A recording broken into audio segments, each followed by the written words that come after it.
Hi hello welcome back to our channel in and out lifestyle with me Kamesh. So நம்ம சேனலில் பார்த்தோம்னா சூப்பரான அப்டேட்டோட வந்திருக்கேன். என்ன அப்டேட்னு பார்த்தீங்கன்னா, நம்மளோட தமிழர் பாரம்பரிய கலையான தெருக்கூத்தை பற்றி தான். ஆமாங்க, நம்ம தமிழ்நாட்டில் பார்த்தீங்கன்னா நிறைய பாரம்பரிய கலைகள் இருக்குது. அதில் முக்கியமான கலை பார்த்தீங்கன்னா தெருக்கூத்து. இந்த தெருக்கூத்துலாம் பார்த்தீங்கன்னா வந்து ரீசெண்டாக வந்து எல்லாமே வந்து தமிழ்நாட்டில் இருக்க கலைகளில் வந்து ஒன் ஆஃப் த அழிஞ்சிட்டு ஒரு கலையாக இருக்குது. ஸோ இந்த கலைக்கு பார்த்தீங்கன்னா ஒரு அங்கீகாரம் தர மாதிரி யூஎஸ்ஏல பார்த்தீங்கன்னா கின்னஸ் வேர்ல்ட் ரெக்கார்ட் நம்மளோட தமிழ்நாட்டு தெருக்கூத்துக்கு வந்து கொடுத்துருக்காங்க. ஸோ இந்த தெருக்கூத்தோட வந்து பார்த்தீங்கன்னா அந்த வேர்ல்ட் ரெக்கார்ட் கொடுத்தது ரொம்ப சந்தோஷமாக இருக்குது. அண்ட் ஆல்சோ இந்த ஈவெண்ட் வந்து பார்த்தீங்கன்னா நம்மளுக்கு வந்து ஒரு ப்ரெஸ் மீட்டாக வந்து நடந்திருக்கு. ஸோ அந்த ப்ரெஸ் மீட்டில் வந்து பார்த்தீங்கன்னா அவங்க நிறைய அப்டேட்ஸ் கொடுத்துருக்காங்க. இந்த தெருக்கூத்து எப்படி நடந்துச்சுன்னு சொல்லிட்டு எல்லா முழு விஷயமா சொல்லியிருக்காங்க. அங்கே என்ன நடந்துச்சுன்னு சொல்லிட்டு இந்த வீடியோவில் நம்ம ஃபுல்லாக பார்க்கலாம்.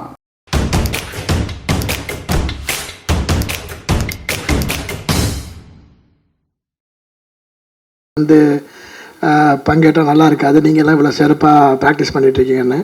ஸோ அதுக்கு பதில் அப்புறம் சிவா சார்லாம் பேர் ஒரு சீஃப் கெஸ்ட்டாக கூப்பிட்டு அவர் தான் எங்களுக்கு தலைமை தாங்கி தெருக்கூத்துக்கு சீஃப் கெஸ்ட்டாக வந்து எங்களுக்கு தலைமை தாங்கி பண்ணதான் நெப்போலியன் சார் தான். அடுத்த முறை தெருக்கூத்து பண்ணால் கட்டாயம் பங்கேற்றுக்கிற முக்கியமான கேரக்டர் பண்ணுறேன், முதலே சொல்லுங்கள், என்ன கடைசி நேரத்தில் சொல்லாதீங்கன்னு சொன்னார். அது ஒன்று தான். ஸோ அதனால் அவர் கடைசி நேரத்தில் வேணால் பங்கேற்கும்போது சீஃப் கெஸ்ட்டாக வந்தார்.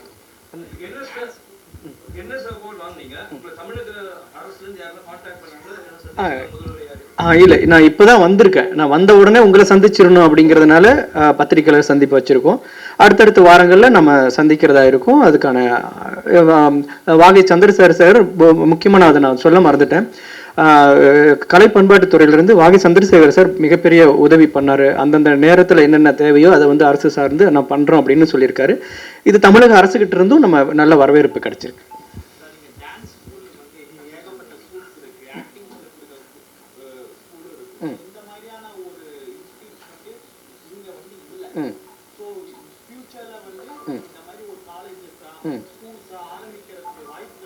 ஆமா, அந்த மாதிரி திட்டமும் இருக்குங்க.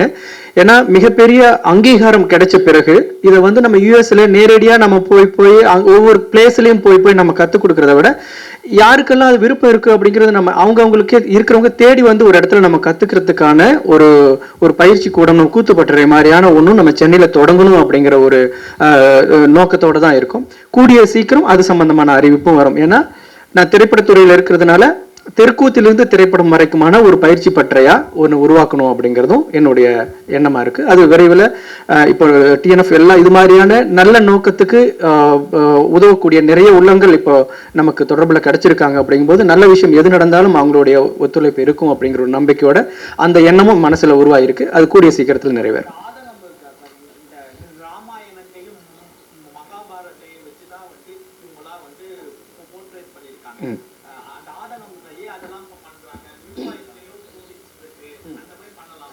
அதுங்க புரியுது, ரொம்ப சரியான கேள்விதான்.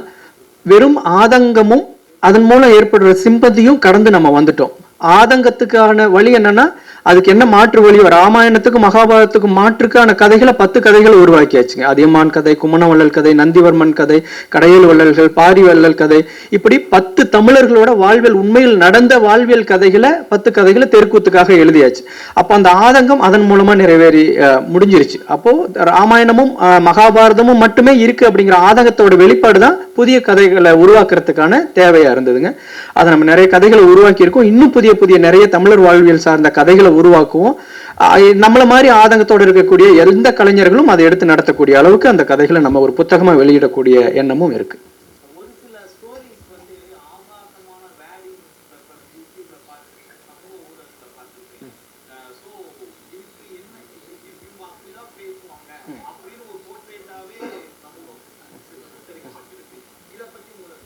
ஆமாங்க, அது தெருக்கூத்து கலையில எப்படி நம்ம ஒரு குகை வரைவு கோயில்கள்ல ஒரு நிர்வாண சிலைகள், ஓவியங்கள், நிர்வாண படங்கள்லாம் ஒரு காலத்துல அந்த காலத்துல அதை வந்து ஒரு கலாச்சாரமா கோவில் கோபுரங்கள் எல்லாம் வச்சிருந்தாங்களோ அந்த மாதிரி ஒரு ஒன் ஆஃப் த வேவா தான் பயன்படுத்தி இருக்காங்க. ஒரு மக்கள்கிட்ட பேசக்கூடிய வார்த்தைகளை ஒரு காமெடியா அப்படி வந்து அந்த காலத்துல நடந்திருக்கு.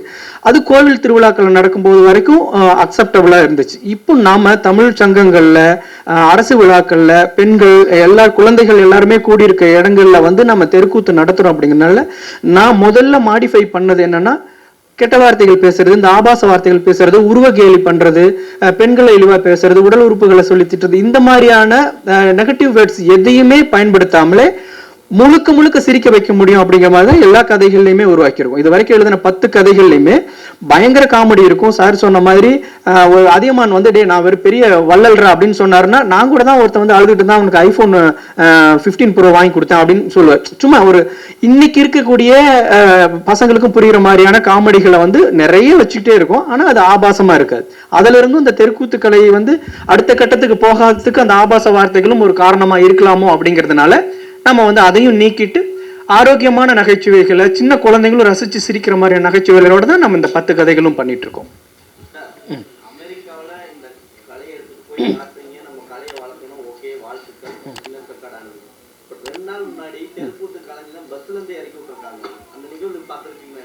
ஒருவேளை எனக்கு கவனத்துக்கு வரல, ஒருவேளை நான் பயணத்தில் இருந்ததுனாலயா இருக்கலாம்.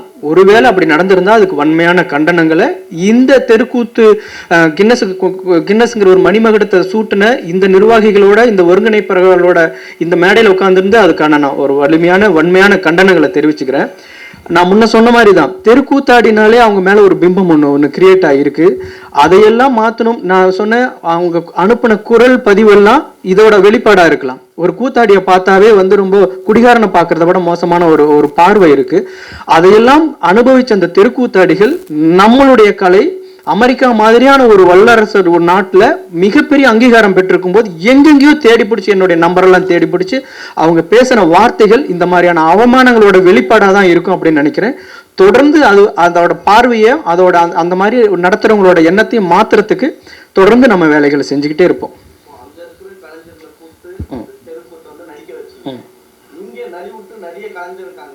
அதையும் செஞ்சுட்டு தான் இருக்கும். கம்போடியா போகும்போது, மலேசியா போகும்போது இங்க இருக்கிறவங்களையும் தான் கூட்டிட்டு போனோம். ரெண்டையுமே செய்யறோம். இங்க இருக்கிற கலைஞர்கள் அந்த ஊரையும் பார்க்கணும், அங்க இருக்கிற மக்கள் நம்ம ஊர் கலையும் கத்துக்கணும். இது கலந்துதான் பண்றோம். தேவையை பொறுத்து இப்ப 300 பேருங்கும் போது 300 பேர் இங்கிருந்து கூட்டு போறது மிகப்பெரிய வேலை இல்லைங்களா? அது சாத்தியமே படாது.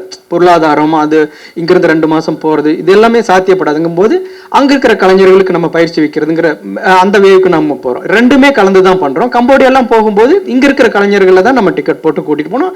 அது அவங்களுக்கு பெரிய ஒரு கௌரவமா இருந்துச்சு. அதையுமே பண்ணிட்டு இருக்கோம்.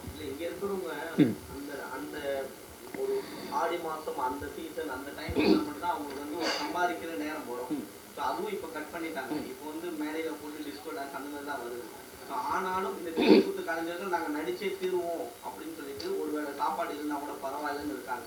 அந்த மாதிரி நலிவுற்றவர்களுக்கு இந்த டிஎன்எஃப் என்ன பண்ணிட்டு இருக்கு? இல்ல, அது ரொம்ப முக்கியமான வார்த்தை அவர் சொன்னாரு. இங்கு அந்த ட்ரெஸ், அதாவது அங்க நடிச்சவங்க மட்டும்தான் அந்த கலைஞர்களே ஒழிய அந்த கலைஞர்களோட மேக்கப்ல இருந்து, காஸ்டியூம்ல இருந்து, ஹேர் ட்ரெஸ்ல இருந்து அவங்க பயன்படுத்தின அத்தனை பொருட்களுமே இங்க நலிவுற்று இருந்த தெருக்கூத்துக்கான காஸ்டியூம் மேக் பண்றவங்க, தையல்காரங்க, அந்த கிரீடம் செய்யறவங்க, அந்த மணி ஓட்டுறவங்க இருப்பாங்கல்ல, அந்த குடும்பத்தினர் தான் வந்து பயன்பட்டு இருக்காங்க. அது அவங்களுக்கு மிகப்பெரிய அந்த ஒரு நலிவடைஞ்சிருந்த ஒரு காலகட்டத்தில் அது மிகப்பெரிய வாழ்வாதாரத்தை ஏற்படுத்தி கொடுத்திருக்கு. அதுக்கு அதை முன்னாடி அவர் குறிப்பிட்டும் பொழுது சிவாசர் சொன்னது, அங்கிருந்து ஒரு நலிவடைஞ்ச 35 குடும்பங்கள் அதை பங்கெடுத்து அதை வந்து ரொம்ப சிறப்பான முறையில் செஞ்சு கொடுத்தாங்க. அது அவங்களுக்கு தான் முழுக்க அது அவங்களுக்கு தான் பயன்பட்டுச்சு.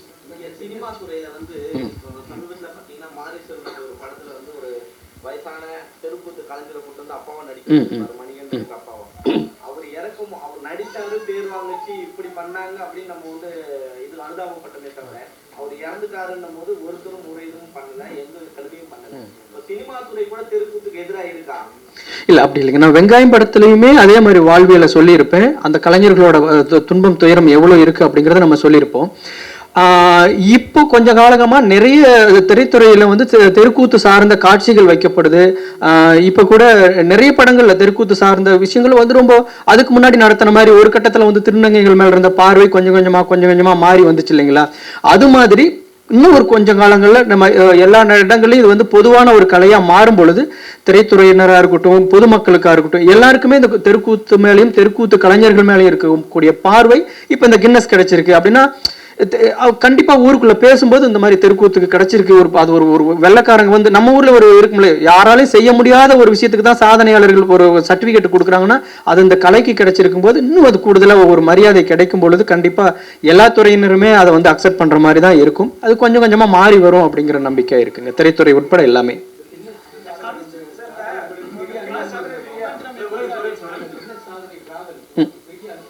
ஆமா. நிறைய அதை தான் சொல்லிட்டு இருக்காங்க. அது அந்த கடைசி நிமிடம் வரைக்கும் ஒருங்கிணைப்பாளர் இங்கே இருக்காரு. சவால்கள் நிறைய இருந்துச்சு. அந்த சர்டிஃபிகேட் கிடைக்குமா, இந்த நீங்கள் கிளிப்பிங் பார்க்கும்போது நான் ரொம்ப சீக்கிரமாக அதை ரெடி பண்ணதுனால அவ்வளோ கிளாரிட்டியாக பண்ண முடியல. இன்னும் ப்ராப்பர் ஃபுட்டேஜ் நமக்கு வராதனால அங்கங்கே கிடைச்ச ஃபுட்டேஜை வச்சு தான் நம்ம காட்டணும்னு பண்ணோம். அந்த சர்டிஃபிகேட்டை வாங்கி கையில் வச்சுமோ அந்த கூட்டம் ஆள்பறிச்சதை அடங்குறதுக்கு 10 நிமிஷத்துக்கு மேலே ஆச்சு. ஏன்னா அந்த மக்களுடைய அர்ப்பணிப்பும் உழைப்பும் அந்த பதட்டமும் இது கிடைக்குமா கிடைக்காதா, எத்தனையோ சவால்களுக்கு அப்புறம் இதை பண்ணுறோம். அந்த ஜூரியா வந்தாமா வந்து பயங்கர ஸ்ட்ரிக்ட். ஒவ்வொருத்தரும் இண்டிவிஜுவலாக அவங்க எவ்வளோ ப்ராப்பராக நடிக்கிறாங்களா என்னங்கிறதெல்லாம் பண்ணாங்க. கடைசி நிமிடம் வரைக்கும் நம்ம கிளைமேக்ஸ் மாதிரி தான், தேர்தல் ரிசல்ட் வர மாதிரி தான் நாங்கள் பதட்டத்தோடு உட்காந்துருந்தோம். அதுவும் அவங்க வேறு சஸ்பென்ஸ் வச்சாங்க. ஏன்னா நாங்கள் இந்த கவுண்டிங் வந்தால் மட்டும்தான் எங்களுக்கு கின்னஸ் சர்டிஃபிகேட். அவங்க சொல்கிறாங்க, அதை நீங்கள் அதை கவனிச்சிருப்பீங்கன்னு நினைக்கிறேன். நான் பார்த்தேன் இதில் எத்தனை பேர் குவாலிஃபைடு அப்படிங்கிறத சொல்கிறதுக்கு முன்னாடி எத்தனை பேர் டிஸ்குவாலிஃபைடு ஆகியிருக்காங்கிறத நான் அனௌன்ஸ் பண்ண போகிறேன் அப்படின்ட்டு ஒரு ஸ்பாஸ் விட்டாங்க. எல்லாருக்கும் எகிருது பிபி. ஏன்னா அதில் 4 பேர் டிஸ்குவாலிஃபைடுனா கூட எங்களுக்கு சர்டிஃபிகேட் கிடைக்காது. அவங்க ஏன்னா ஒவ்வொருத்தரோட ஸ்டெப் மூவ்மெண்ட்டையும் பார்த்துட்டு அப்புறமா அனௌன்ஸ் பண்ணாங்க 0 டிஸ்குவாலிஃபைடு, எல்லாருமே நல்லா பண்ணாங்க அப்படின்ட்டு. அப்போ தான் அவ்வளோ பெரிய சந்தோஷம் கிடைஞ்சது. நீங்கள் சொல்கிற மாதிரி அது நிறைய கூஸ்பம் மூவ்மெண்ட் ஒரு படத்தில் காட்சியாக வச்சா கிடைக்கக்கூடிய மிகப்பெரிய, ஏன்னா நீங்கள் இந்த ஒரு தமிழ்நாட்டோட விளிம்புகளில் இருக்கக்கூடிய கலை உலகத்தோட உச்சத்தில் இருக்கக்கூடிய ஒரு நாட்டில் நடக்கும்போது எப்படி இருக்குங்கிற ஒரு கான்ட்ரவர்சியலோடு அந்த படம் பண்ணால் ரொம்ப நல்லா இருக்குங்கிற மனசில் ஒரு டைரக்டராக நமக்கு பார்க்கக்கூடிய அழகான காட்சிகளுக்கெல்லாம் ஒரு கற்பனையான ஒரு கதை ஒன்று உருவாகும் இல்லைங்களா. அது நம்ம உண்மை சம்பவத்தோடு சேர்ந்து வரத்துக்கான வாய்ப்புகள் இருக்குது. சார்.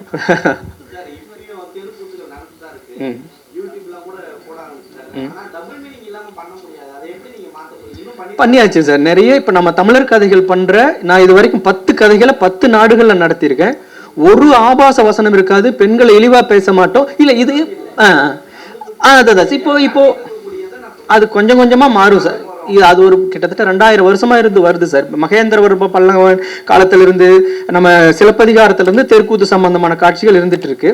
இப்போ இப்படியும் நடத்தலாம் அப்படிங்கிறது இப்போ ஒரு 2-3 வருஷமா தான் நம்ம வந்து மக்கள்கிட்ட காட்டிட்டு இருக்கோம். நீங்க 1.5 மணி நேரம் கூட இந்த தெருக்கூத்தை நடத்தலாம்னு சொல்றோம், ஆபாச வசனம் இல்லாம நடத்தலாம்னு சொல்றோம். இப்போ இந்த கின்னஸ் நாடகம் எப்படி இருக்கும் நம்ம பார்க்கலாம் அப்படின்ட்டு 4 பேர் வந்து யூடியூப்ல தேடும் போது மக்கள் சிரிக்கிறாங்க, ஆனா ஆபாச வார்த்தை இல்லை, ஏன் நம்ம இப்படி பயன்படுத்தக்கூடாதுன்னு தெருக்கூத்து கலைஞர் கொஞ்சம் கொஞ்சமா அது மாறுறதுக்கான வாய்ப்புகள் அதிகமா இருக்கு.